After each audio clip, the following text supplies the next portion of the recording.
ఈసారి వానలతోని బలె తిప్పలైందబ్బా పబ్లిక్కు.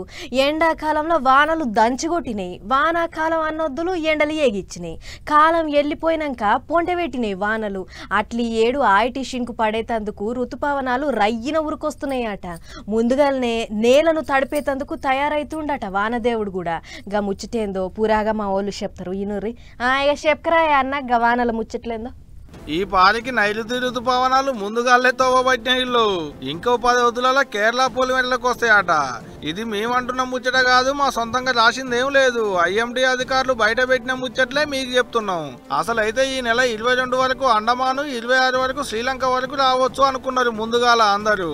కానీ ఇంకో 10 రోజులు ఉండగానే ముందుగానే పొలిమేరలు దాటినాయట. ఇప్పుడు శ్రీలంక పొలిమేరలు ఉన్నాయి అంటున్నారు అధికారులు.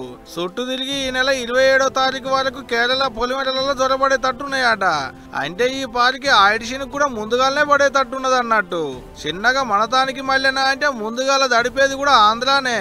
అందుకనే ఆంధ్ర పబ్లిక్ ను ఇప్పటి సందే పైలం చేస్తున్నారు అక్కడ అధికారులు. సోమవారం సంది ఓ 3 రోజులు వానలు గట్టిగా పడేటట్టుందట.